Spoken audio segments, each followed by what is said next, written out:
오늘 우리가 함께 나눌 하나님의 말씀은 히브리서 4장 12절서부터 16절까지입니다. 히브리서 4장 12절에서 16절까지 말씀을 보겠습니다.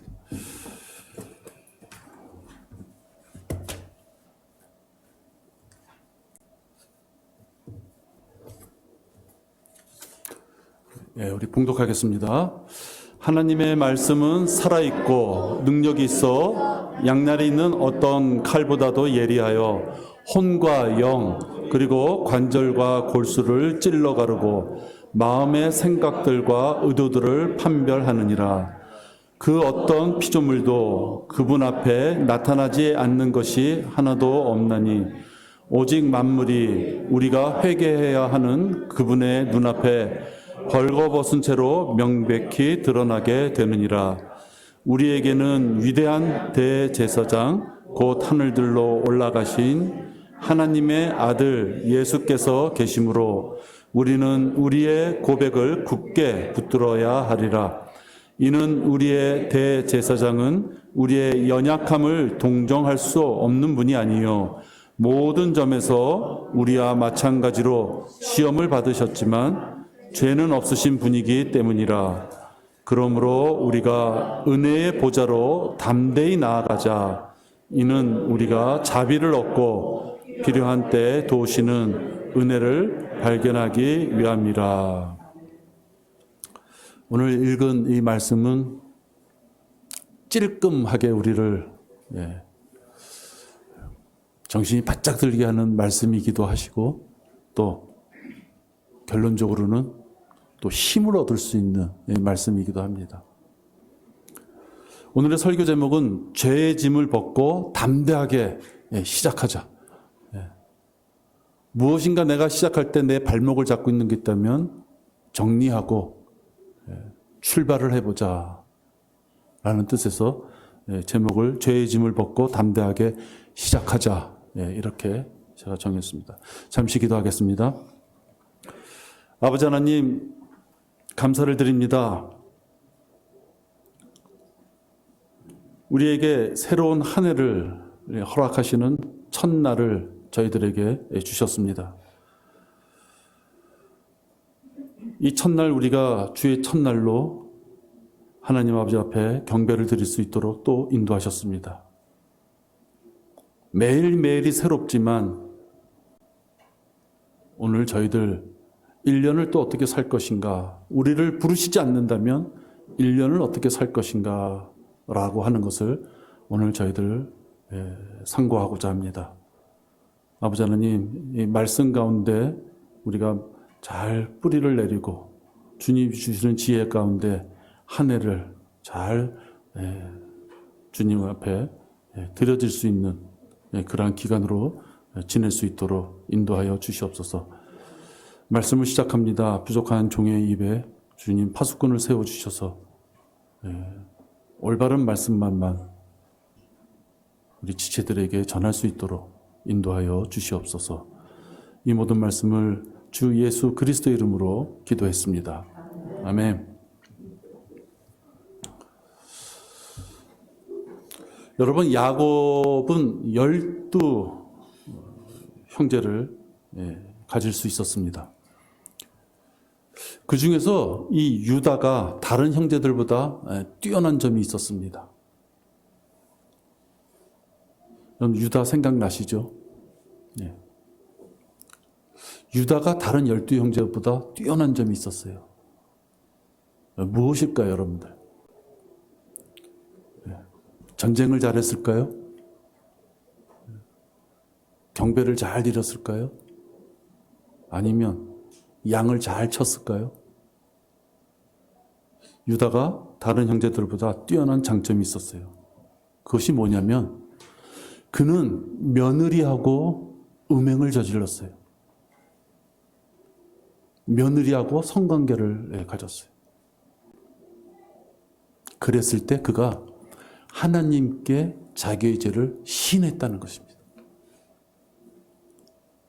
그것이 유다의 장점이 또 다른 것도 있지만 가장 뛰어난 그의 장점이에요. 여러분 요즘 보니까 무인기가 서울 항공을 7시간 동안 북한의 무인기가 돌고 갔답니다. 근데 우리나라 대통령이 사과하지 않습니다. 전 정부의 탓이라고 얘기합니다. 무려 7개월이나 대통령직을 가지고 있었고 지금 우크라이나 전쟁에 보면 우크라이나가 소련을 상대할 때 그 무인기, 그 드론이라는 것으로 소련을 박살내고 있습니다. 그럼 우리나라의 대통령이라고 하는 자가 나처럼 군사적인 것도 아무것도 모르는 자도 야, 이 무인기가 굉장한 위력을 발휘하는구나 하는데 대통령이라는 자하고 국방부 장관이 100배 사죄한다 표현하고 있지 않아요. 문재인 정부가 잘못됐다. 자기 죄를 시인 안 하는 것이. 2년 선고받고 깜빵 생활하다가 1심, 2심 대법원까지 가서 깜빵 생활하다가 그 특산이 뭐니 하면서 한 사람이 나왔는데 나와서 하는 첫 마디가 자기는 죄인이 아니었다. 그렇게 뻔뻔한 정치인이 있어요. 여론을 조작한 그런 파렴치한 놈이 자긴 죄인이 아니다. 우리나라 1심, 2심 대법원까지 가는 판사들이 다 바보입니까? 당군 이래로 최대의 지금 죄악을 저지르는 어떤 사람은 5개, 6개 그 금액만 합쳐도 진짜 조단이 가까운 죄를 저지르는 자가 자기는 죄인이 없다 이렇게 표현하고 우리나라에 160명이나 되는 국회의원이 그 자를 옹호하고 있습니다. 우리는 과태료 벌금만 안 내도 20%, 30% 딱지가 날라오는 나는 원하지 않아도 내 통장에서 그냥 빼가는 그런 서민들인데 몇 천억을 해먹은 자가 시인을 안 합니다.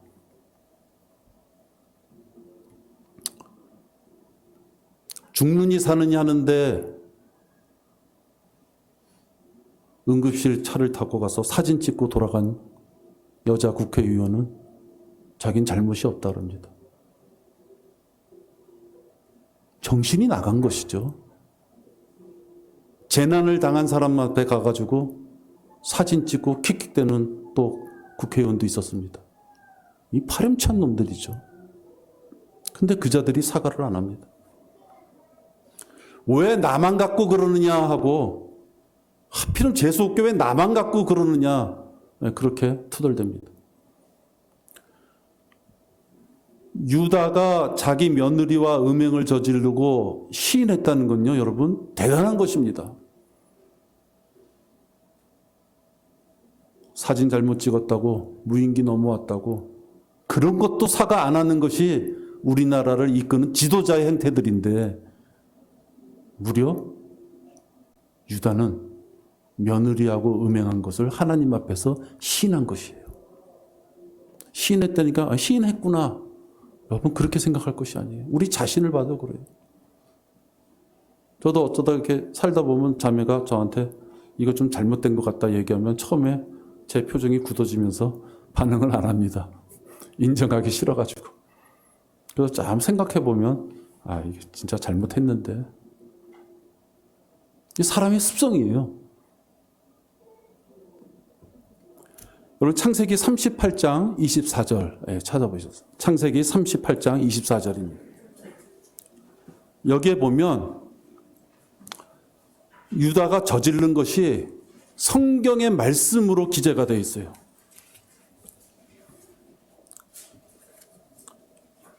부끄러운 일이니까 숨어버리는 것이 아니라 성경의 말씀으로 꽝 하고 이 말씀이 사라지기 전까지는 이 말씀을 통해서 유다가 어떠한 죄를 졌는가 하는 것을 나타내고 있습니다.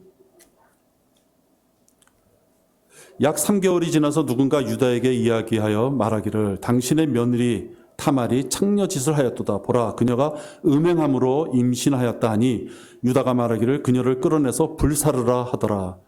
그녀가 끌려나갈 때 그녀가 그녀의 시아버지에게 보내어 말하기를 이 물건의 임자로 인하여 내가 임신하였나이다 하며 그녀가 말하기를 내가 당신에게 청하오니 이 인장에 팔찌와 지팡이가 누구의 것인지 분별하소서. 유다가 그것들을 시인하고 말하기를 그녀가 나보다 더 의로웠으니 이는 내가 그녀를 내 아들 셀라에게 주지 않았음이라고 하고 다시는 그녀를 가까이 하지 않더라. 유다는 장자 엘이 있었어요. 죽었어요. 그러면 유다의 관습에 의하면은 차남을 형수한테 보냈어야 됐어요. 그래서 오난이라는 동생을 보냈어요. 근데 이 오난이 하나님의 말씀에 순종하지 않고 죽었어요. 그러니까 유다로 봤을 때는 첫째 아들이 죽었지 둘째 아들이 죽었어요. 그랬더니 셋째 셀라까지를 그 타마라에게 주고 싶지 않았던 거예요. 근데 법에 의하면 줘야 됐기 때문에 얘가 좀 더 크면 줄게라고 얘기하였으면서도 줘야 될 때가 됐으면서 주지 않았어요. 이것은 타말이 잘못한 것이 아니라 유다가 약속을 어긴 거예요. 그래서 지금 이 말씀이 뭐냐? 타말이 물론 창녀의 모습을 하고 나타난 건 잘못이지만 유다가 고백한 거예요. 내가 먼저 내 약속을 어기고 내 아들 셀라를 주지 않은 것이 죄의 원인 제공이 유다 본인에게 있다라고 고백했다는 것입니다. 변명하지 않았다는 것이에요. 대부분의 사람들은 죄를 인정하지 않고 부인하죠. 그리고 저주받습니다. 그러나 유다는 자기의 죄를 시인했고 그 자기의 죄의 원인이 타말에게서도 시작된 것이 아니라 자기에게 시작됐다라는 것을 고백합니다. 그리고 심지어 그는 며느리가 자기보다 더 의로운 존재다라고, 이건 철저한 자기 반성이 있기 때문에 그럴 수 있는 거예요. 할 수 없어서 사과합니다. 심심한 마음을 표합니다. 그 뜻이 아니라 철저하게 자기 자신을, 자기의 의로, 나는 진짜 의로워라고 자기의 의, 나만쯤 진짜 세상을 똑바르게 산 사람이 없어. 그런 사람들은 이런 고백을, 이런 자백을 할 수 없는 것입니다. 창세기 49장 8절을 보면 이러한 유다에게 야곱이 위대한 예언을 하게 됩니다. 여러분 지금 생각하실 때 유다가 얼마나 큰 죄를 저질렀습니까? 그죠? 벌을 받아 마땅한 유다임에도 불구하고 하나님께서는 야곱을 통해서 유다에게 이러한 예언을 주시며 복을 주십니다. 창세기 49장 8절을 보면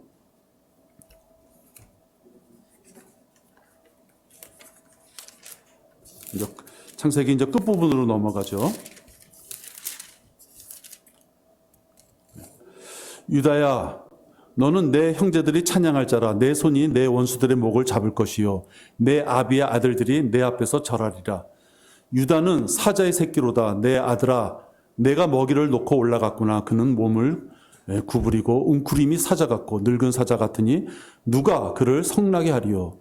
홀이 유다에게서 떠나지 않을 것이며 실로가 오실 때까지 입법자가 그의 발 사이에서 떠나지 아니하리니 그에게 백성의 모임이 있을지어다. 유다라는 이름은 찬양이라는 이름이에요. 유다는 찬양을 받는 존재예요. 이 파렴치한 사람인데, 그리고 그 형제들이 유다에게 절을 한대.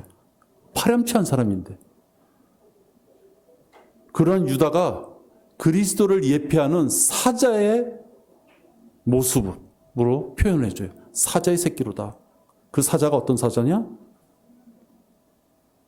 누가 그를 성나게 하리요. 감히 넘보지 못하는 사자로서 유다를 표현해줘요. 그리고 10절에 보면 결정적으로 홀이, 여기서 홀은 왕권을 얘기하는 거예요. 왕권이 유다에게서, 그 파렴치한 짓을 저지른 그 유다에게서 왕권이 흘러나오고 실로가 오실 때까지, 메시아가 이 땅에 올 때까지, 예수님이 이 땅에 올 때까지 그에게서 입법자가 그의 발사에 나타나라. 유다에게 왕권을 주고 유다로부터 통치자가 나온다. 누구 때까지? 메시아가 오실 때까지. 여러분, 이러한 복이 어디 있습니까? 대통령 요 몇 년 하겠다고 저 난리를 치고, 저 진짜 볼상사나운 짓을 다 벌리는 게 인간들인데요. 하나님께서는 며느리와 음행을 범했던 그 죄를 지은 유다가 자기의 죄를 자백하고 고백하는 그 유다를 보고서 그에게 왕권을 주고 이 땅을 통치하는 통치권까지 주었다 하는 것입니다. 여러분, 사람의 생각으로는 이해가 가십니까?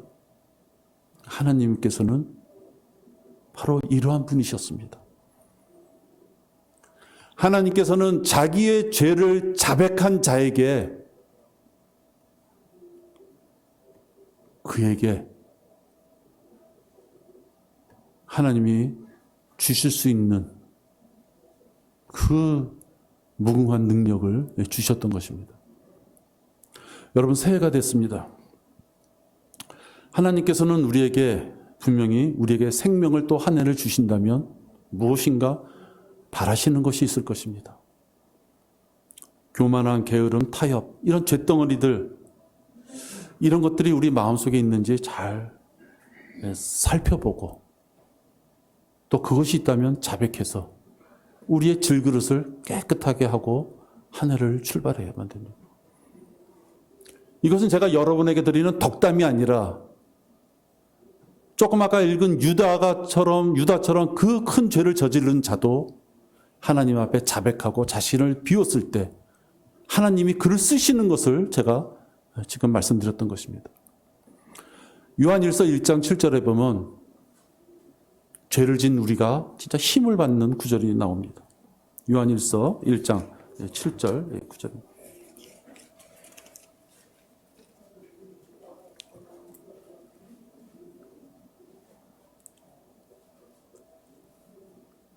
우리 9절, 그냥 제가 9절 읽겠습니다. 우리가 우리 죄들을 자백하면 그는 신실하시고 의로우셔서 우리 죄들을 용서하시며 모든 불의에서 우리를 깨끗게 하시느니라. 하나님이 약속하신 말씀입니다. 자백하는 자의 그 믿음과 자백하는 자의 그 신실함을 봤을 때 하나님께서는 우리의 죄들을 용서하시고 모든 불의, 크고 작은 모든 불의에서 우리를 깨끗하게 하시겠다. 유다처럼 너 잘하긴 잘하는데 과거에 이런 죄가 있었으니까 내가 참고할게 라고 하시지 않고 그에게 왕권을 주시며 통치권을 주시는 그 하나님께서 지금 우리에게 요한일서 1장 9절의 말씀에 우리가 우리의 죄를 자백하면 우리를 깨끗하게 해주시겠다라고 약속하셨다는 것입니다. 성경은 하나님의 권한을 이렇게 설명하실 때 우리의 몸을 질그릇으로 표현했습니다. 우리가 아까 예배 드리기 전에 찬송할 때 토기장이가 우리 찬양했었는데요. 이 사람아 내가 누구기에 하나님께 대꾸하느냐 지음을 받은 것이 지은 이에게 어찌하여 나를 이같이 만들었느냐고 말할 수 있겠느냐. 토기장이가 같은 진흙덩이로 하나는 귀히 쓸 그릇을 하나는 천하게 쓸 그릇을 만들 권한이 없겠느냐. 토기장이신 하나님께서는 하나님이 원하시는 목적과 용도에 따라서 이런 그릇 저런 그릇을 만들 수 있다는 말씀입니다. 우리는 빚어지는 것입니다. 그런데 그 질그릇이 더러워지면 하나님이 쓰실 수 없는 것입니다. 위선자인 서기관들과 바리새인들아 너희에게 화 있으리라. 이는 너희가 잔과 접시의 겉은 깨끗하게 하나 속은 약탈과 방탕으로 가득 차 있기 때문이라. 여러분, 우리가 부인하고 싶지만 이게 사람의 속성이에요. 여러분, 지금 마태복음 23장 25절의 이 구절을 보시면 위선자인 서기관들과 바리새인들아, 한 나라의 지도층을 얘기하고 있는 거예요. 한 나라의 지도층이라고 하는, 종교적인 지도층이라고 할 수 있는 그런 서기관들과 바리새인들아, 그러면서 너희들 속에는 약탈과 방탕이 가득 차다. 겉으로는 번지르하게 교양이 있는 것처럼, 학식이 있는 것처럼, 인격이 있는 것처럼 갖고 있을지 몰라도 그 속은 더럽다. 왜? 우리들은 로마서 1장 29절에 있는 말씀처럼 죄성을 갖고 태어나기 때문에 그 씻어냄이 없으면 그 죄성을 갖고 평생 살다가 지옥 가는 것입니다. 씻어내야 되는 것이요. 나는 죄가 없겠지. 아니에요, 여러분. 우린 죄를 갖고 태어났어요. 그 죄를 씻어야만 되는 거예요. 만약에 우리가 우리의 마음속에 있는 그 죄를 씻어내는 과정이 여러분 우리 없었다면은 이건 참 곤란한 얘기입니다. 그들은 모든 불의, 음행, 사학, 탐욕, 악의로 가득 찼으며 시기, 살인, 분쟁, 사기, 악독이 가득하며 수군거리는 자들이요. 비방하는 자들이요. 하나님을 미워하는 자들이요. 모욕을 주며 교만하며 자기 자랑만 하며 악한 일들을 꾀하는 자들이요. 부모를 거역하며 몰지각하며 약속을 저버리며 무정하며 화해하지 아니하며 무자비한 자들이라. 여러분 로마서 1장 29절, 30절, 31절인데 이런 죄성을 우리가 갖고 태어나는 것이에요.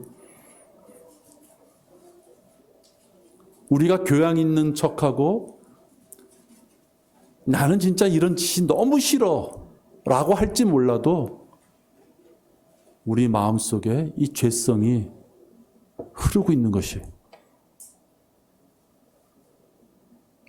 이 죄를 내 생활 속에서 나타나는 이 죄를 무시하고 그냥 저지른다면 계속 죄 가운데 있는 것이에요. 성도의 몸은 성령을 담은 그릇이 되었기에 겉만 깨끗하게 보이려고 위선을 버리면 안 됩니다. 자백하고 쏟아내야 돼요. 쏟아내버려야 됩니다. 오직 성령으로 충만하라. 이 명령을 지켜야만 됩니다.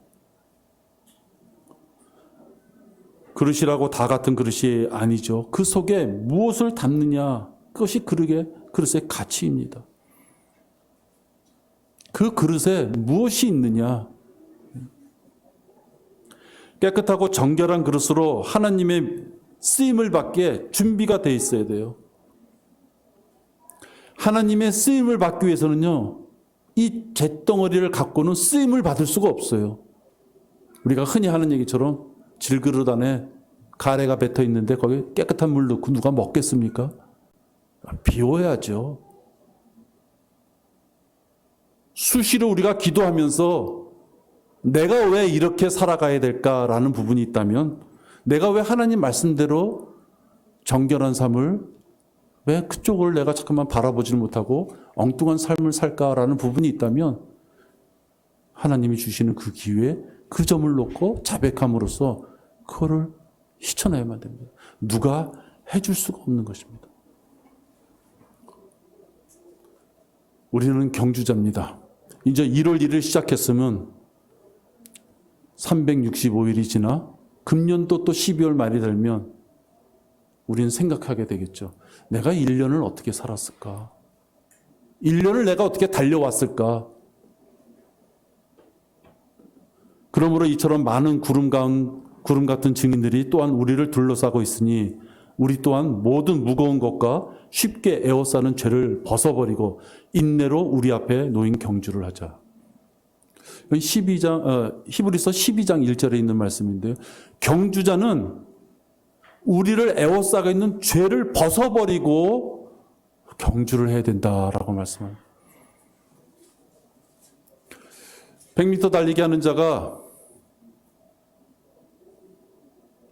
너 이거 메달 갖고, 너 이거 손목에 시계 차고, 너 모자 쓰고, 그러면 훨씬 햇빛도 가리고 좋을 거야.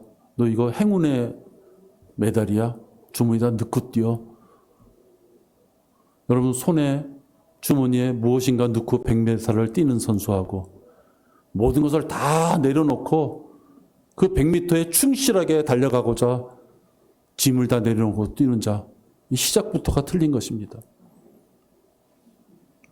우리가 작년 1년을 어떻게 살아왔는지 여러분 자기 스스로 잘 아시잖아요. 많은 것 중에 일단 이 문제는 진짜 내가 벗어놓고 가야 되겠다. 그걸 찾아내려고 하는 노력도 필요하고 찾아냈다면 잘라내는 결단도 필요한 것입니다.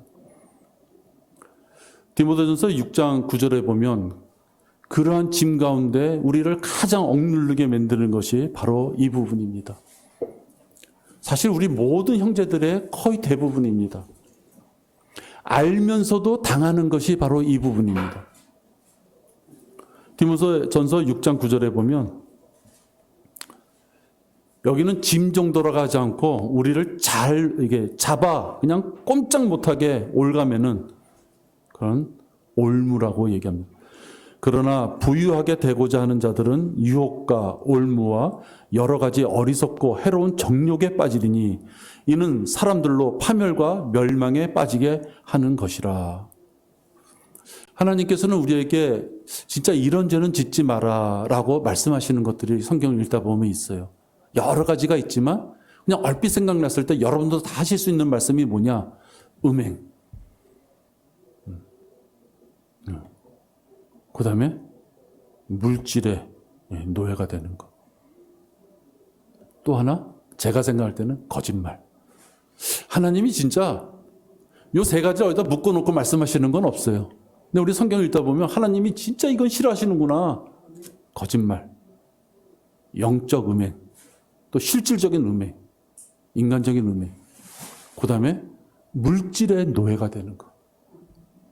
많은 악을 하나님이 설명하실 수 있지만 그 중에 이 물질도 언급하면서 결국은 많은 사람이 이 물질 때문에 하나님 앞에서 온전하게 서지 못한다는 걸 말씀해 주시는데 많은 사람들이 너 나올 거 없이 다 이 물질 때문에 넘어지다 보니까 저 사람도 넘어지고 저 사람도 넘어지고 저 사람도 그렇게 하고 저 사람도 그렇게 하고 우리가 예전에 잠시 여기 왔다가 가신 분이 있지만 주일날 주의 첫날 직장 나간다고 뭐라 그러셨던 분이 있었어요. 여러분 지금 우리가 안식일을 지키는 것이 아닙니다. 안식일을 지키지 못하면 진짜 돌에 맞아 죽는 그런 시대가 아니죠. 지금은 안식일을 지키는 게 아니라 안식일 그 다음 날이 주의 첫날을 지키는 거예요. 그래서 주의 첫날 직장 나가면 큰일 난다. 직장 나가면 죽는다. 이런 말씀은 없어요. 단지 우리가 자원하는 마음으로 하나님 앞에 주의 첫날은 경배를 드려야지라고 우리가 판단하고 믿음을 거기에 쏟는 것이죠. 주일날 경배를 못 드리게 되는 가장 큰 원인이 이 물질 때문에 그렇습니다. 그 물질에 대한 짐을 내려놓지 않으면 죽으면 죽으리다. 이 물질로 인하여 내가 많은 어려움이 와서 핍박을 받고 내 가족이 흩어지더라도 내가 병원에 못 가더라도 내 믿음을 고백하니 이 물질의 문제를 해결해 주십시오 하고 하나님 앞에 그 물질을 하나님이 기뻐하시는 방향에서 해결해 달라고 고백하지 않으면 결국은 자기의 생각으로 자기의 물질을 해결하려고 하는 것밖에 안 되는 것입니다. 주님께서는 성도를 한 사람 한 사람 신실한 동역자로 사역자로 부르시기를 또 그들이 성장하기를 원합니다. 이때 가장 큰 걸림돌은 할 일이 없는 게 아니라 할 마음이 없는 것이 가장 문제입니다.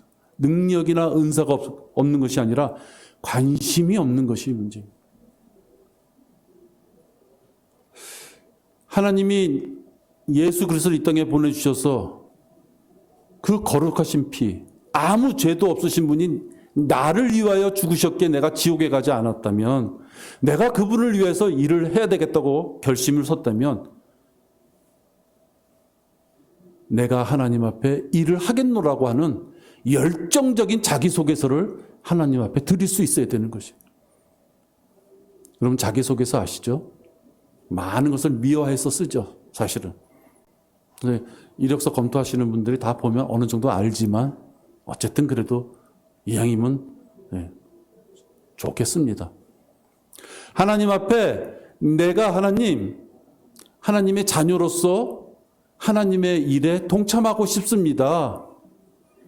그 고백을 여러분의 입술을 통해서 하지 못한다면 그 자는 하나님 앞에 방관자가 되는 것입니다. 그 자는 하나님 앞에 수수방관하는 서성대는 사람이 되고 마는 것입니다. 내 생에 내가 단 한순간이라도 하나님 앞에 열정적으로 적극적으로 하나님 나 이런 일을 꼭 하겠습니다. 이 고백의 시간이 여러분에게 있어야 되는 것입니다. 저는 그 고백의 시간이 1년 360을 항상 있어야 되겠지만 이왕이면 오늘 같은 1월 1일 날 새해를 첫발 출발하는 이런 날에 여러분이 그 시간을 하나님과 같이 관계를 갖기를 원하는 것입니다. 가쁜 숨을 내쉬며 죽음을 맞이하는 사람을 며칠 전에 봤습니다.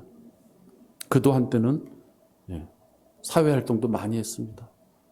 볼링도 잘 치고 건강할 땐 다 하죠. 그러나 산소호흡기 끼고 숨을 헐떡이는 모습을 바라볼 때 우리 삶이 이렇게 가는 거구나 새삼스럽게 느낄 수 있었습니다. 일하고 싶어도 더 이상 일을 할 수 없는 죽음의 밤. 여러분 그것이 한 발 한 발 해가 지날수록 죽음의 밤이 우리에게 다가오고 있는 것입니다. 부인하셔봤자 아무 소용없습니다. 여러분 요 며칠 전에 사고 난 그 방음터널 도로 화재 그냥 그거는 TV에서 볼 때 야 이게 지옥이겠구나. 여러분 세상에 그 도로 가다가 갑자기 내가 불길 가운데 차 안에서 가스로 또 화재로 질식해서 죽을 줄 누가 알았겠습니까? 누가 알았겠습니까? 그 중에 대명천지에 지옥불 속에서 그들이 단 한 명이라도 자기가 죽을 거라고 생각하고 그 도로를 갔겠습니까? 여러분 언제 죽을지 모르는 것이 우리입니다. 일할 수 있을 때 해야 됩니다. 불의한 사고가 갑자기 다칠 수 있고 노후함이 언젠간 우리에게 찾아오고 건강에 이상이 오는 것이 우리들입니다. 일할 시기에 일하지 않으면 결국 그는 무엇을 했느냐? 자식 키우고 돈 벌고 자기 취미 생활하고 결국 우리 그게 다지 않습니까? 쾌락, 즐거움, 쾌락이니까 너무 좀 과격합니다만은 내 생활의 즐거움 그거 하다가 일할 시기 다 놓치고 가야만 되는 것입니다. 성수기가 지나면 하나님께서는 우리하고 정산하시겠다고 말씀하셨습니다. 정산, 따져보겠다는 말씀입니다. 그러면서 하나님께서는 살펴보자라고 정도 얘기하시는 것이 아니라 회계사들이 얘기하는 회계, 냉정하게 단 이론도 틀림없이 정확하게 따져보자라고 회계라고 말씀하십니다.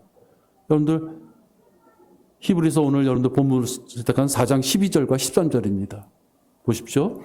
하나님의 말씀은 살아있고 능력이 있어 양날이 있는 어떤 칼보다도 예리하여 혼과 영 그리고 관절과 골수를 찔러 가르고 마음의 생각들과 의도들을 판별하느니라.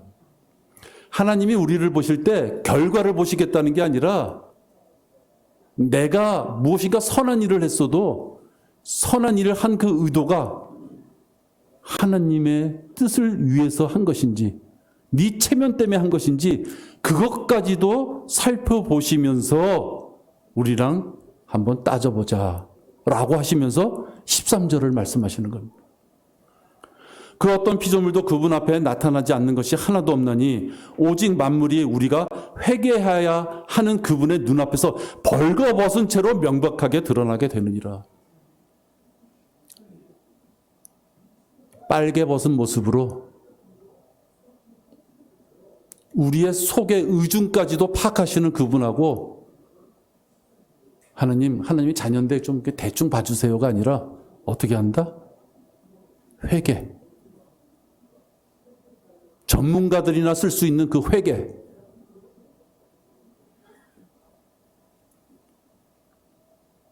속살이 드러나는 모습으로 그분을 맞이해야만 됩니다. 하나님 말씀은 모든 자녀들의 행동한 그 동기가 무엇인지 알죠. 왜? 의중을 다 꿰뚫어 보시니까, 양날 있는 그 칼로 우리를 다 꿰뚫어 보시니까 우리를 다 아시는 거죠. 무슨 동기로 했는지 다 아시는 것입니다. 나를 판단하는 그 분께서 나의 속마음, 의도까지도 다 아시고 계산하겠다고 하시면 여러분, 이건 두렵지 않습니까? 솔직히 신경 쓰이지 않습니까? 나의 내면의 모든 것을 다 아시는 분이 한번 따져보겠다고 지금 위에서 기다리신다고 말씀을 주셨는데, 따져볼 준비를 안 하는 분은 어떤 분입니까 도대체? 우리의 손에 감촉이 있다는 것은 위대한 것입니다. 불에 가까이 갔을 때 내 손에 뜨거움을 느끼지 못한다면 불을 잡겠죠. 멍청한 짓을 하는 거죠. 내 손에 감각이 있기 때문에 불을 피하는 것입니다. 하나님께서 말씀으로 너희들과 같이 회개하겠다고 말씀하시면서 우리의 의중까지도 양날이 있는 칼로 한번 따져보겠다고 말씀하셨음에도 불구하고 설마 그러시겠어? 라고 혹시 생각하시고서 하나님 앞에 아무것도 대비하지 않는다면 그는 불을 진짜 뜨겁겠어 하고 불을 잡는, 불이 뜨거운지 모르고 불길로 들어가는 불나방처럼 지혜롭지 못한 삶을 사는 것입니다. 아직 이 땅에 생명이 있을 때 우리는 열정적으로 대비해야만 됩니다. 예수님의 눈을 바라보면서 그분의 음성에 따라 우리의 삶을 오차없이 여러분 본인이 직접 설명해야 돼요. 그리스도 심판서, 우리 오전에 성경 공부했는데요. 그리스도 심판석에서 자기 입으로 자기의 추악한 것을, 자기 입으로 자기가 잘한 것을 그분 앞에 여러분의 입으로 고백을 해야 돼요. 그런데도 그 자리를 준비하지 않겠습니까? 예수님께서는 우리에게 오셔서 목적에 따라 우리에게 새로운 복음을 주고 가셨습니다. 바울이 그 뒤를 따랐습니다. 그러면서 바울도 나를 따르라 이렇게 말씀하고 있습니다. 예수님과 또는 바울이 우리들에게 본을 보여준 모습은 그들의 인격이 훌륭하다는 것이 아닙니다. 지옥 갈 자들에게 지옥을 가지 않도록 그들에게 말씀을 전하는 것, 그 길이 예수님과 바울이 행했던 길이고 그 길을 우리 보고 따라오라고 말씀합니다. 죄인들을 이겨오는 일이 우리들의 삶의 사실은 전부입니다. 이 길은 혼자 가는 길이 아닙니다. 외로운 길이 아니죠. 그래서 14절과 15절에 하나님께서는 우리에게 든든한 위로자가 되시고 응원하시는 분이 되시겠다고 말씀합니다. 우리에게는 위대한 대제사장 곧 하늘들로 올라가신 하나님의 아들 예수께서 계시므로 우리는 우리의 고백을 굳게 붙들어야 하리라. 이는 우리의 대제사장은 우리의 연약함을 동정할 수 없는 분이 아니요 모든 점에서 우리와 마찬가지로 시험을 받으셨지만 죄는 없으신 분이에요. 그 길을 우리가 갈 때 예수님께서는 그 길을 가기까지 우리가 너무 연약함, 그걸 너무 잘하시기에 우리를 동정하시고 위로하시면서 우리랑 같이 가시는데 어떻게 힘이 드느냐? 우리와 똑같은 시험을 받으셨기에 우리의 고통을 아신다는 거예요. 왜 최춘희자님처럼 떨어져서 아프면 그 아픈 고통도 아시는 거예요. 물질에 얼음이 생겨서 난감한 상황이 생겼을 때 그 물질 때문에 얼마나 어려운지를 그분이 아시는 거예요. 우리가 갈증을 느낄 때 그 갈증의 고통이 얼마인지를 예수님도 갈증을 느끼시면서 아셨던 것입니다. 바로 그런 분이 우리와 동행하시면서 그 길을 같이 가주신다. 1월 1일 오늘부터 우리가 하나님 앞에 결단하고 하나님의 자녀로서의 어떤 길을 가겠다. 하나님 앞에 고백을 했다면 그 길을 한번 가봐라 라고 보시는 것이 아니라 그 길을 내가 같이 가마. 네가 그 길을 가기 위해서 어려움이 있다면 내가 그 길을 고통을 다 아니 내가 같이 간다라고 지금 말씀해 주시는 거예요. 얼마나 힘이 됩니까, 여러분? 23년 올 한 해 하나님께서 우리에게 주신 은혜가 이런 것이 있었구나라고 여러분 23년이 끝날 때는 그 은혜를 발견하는 한 해가 되기를 바랍니다. 여러분 마지막 16절 보십시오. 우리 이 구절은 함께 봉독하겠습니다. 히브리서 4장 16절입니다. 그러므로 우리가 은혜의 보좌로 담대히 나아가자. 이는 우리가 자비를 얻고 필요한 때에 도우시는 은혜를 발견함이 위함이라. 예. 우리가 자비를 얻어서 필요할 때, 배고플 때, 고난이 닥쳐왔을 때, 너무 외롭고 힘들 때, 그때 우리를 도우시는 것을 봤을 때 내가 하나님의 은혜 가운데 있구나 라는 것을 우리가 발견할 수 있다는 것이에요. 하나님하고 동행하지 않는 자가 어떻게 하나님의 은혜를 발견합니까? 하나님 앞에 기도하지 않는 자가 어떻게 응답이라는 걸 알겠습니까? 하나님 앞에 말씀을 공부하는 자가 진리가 뭔지 어떻게 알 수 있습니까? 몇십 년을 다녀서 교회 장로가 되고 권사가 돼도 왜 못 돌아오는지 아십니까? 우리가 올바른 진리를 전했을 때 그들이 왜 못 돌아오는지 아십니까? 진리의 지식이 그들의 머리에 없기 때문입니다. 평생 교회 다녔고 새벽기도 다녔고 헌신했고 교회 돈 갖다 바치고 그렇게 했기 때문에 자기가 구원받은 줄 아는 거예요. 주 예수 그리스도께서 우리를 위하여 죽으신 사실, 예수 그리스도가 하나님이 사실, 주 예수 그리스도가 우리를 위해 죽으셨기에 우리가 구원받을 수 있다는 하나님의 그 말씀을 믿는 자가 구원받는 것이지, 내가 새벽기도 많이 나갔기 때문에, 내가 안진뱅인데 발이 펴졌기 때문에, 내가 장님인데 눈을 봤기 때문에 구원받은 게 아니라는 거예요. 그건 오해하면 큰일 나는 거예요. 하나님 앞에 고백하고 결단하고 하나님의 일을 했을 때 결국 우리에게 남는 게 뭐냐? 나에게 이런 은혜를 주셨던 거구나 하는 은혜를 발견할 수 있는 그 기쁨을 우리에게 주시는 것입니다.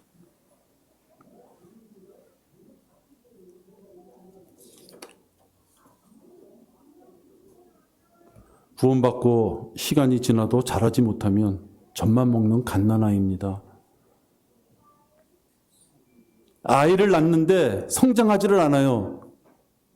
그건 첫째, 주님의 영광을 가리는 것입니다. 성장하지 않는 그 자를 보고 다른 사람이 시험 듭니다. 성장은 교회 다니는 사람을 봤는데 전혀 세상 사람과 다르질 않아요. 믿으나 마나구나. 여러분 그렇게 되는 거예요. 야, 하나님도 별거 없구나. 성장하지 않으면 그 사람 때문에 주님의 영광이 가려지는 것입니다. 또 성장하지 않았다는 것은 그냥 적당하게 멈춰 있다는 것이 아니라 성장해야 되는데 성장 안 하면 그는 도태된 것입니다.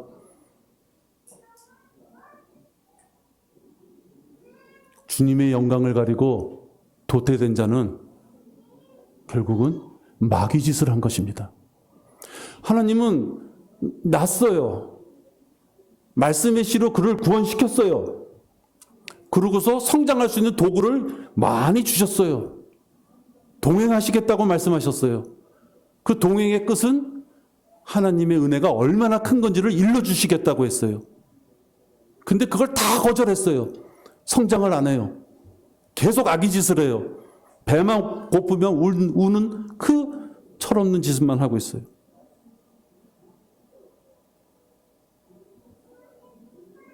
결국은 마귀가 좋아하는 모습을 한 것입니다. 마귀의 행동을 했다? 여러분 불쾌하실 수 있어요. 야, 하필이면 왜 나보고 마귀 짓을 했다 그러는 거예요? 그럼 냉정해져야 돼요. 이건 저 자신도 마찬가지예요. 하나님 앞에 합당한 짓을 안 했고 다른 짓을 했으면 둘 중에 하나예요. 마귀 짓을 한 거예요. 그렇기 때문에 우리가 계속 기도해야 된다는 거예요.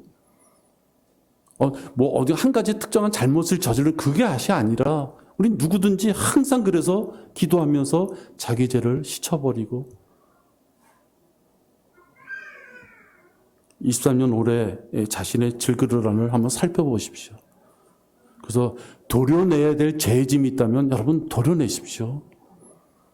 위로자 되시는 예수님의 말씀을 마음에 품고 담대하게 새 출발하십시오. 그러고서 1년이 지났다.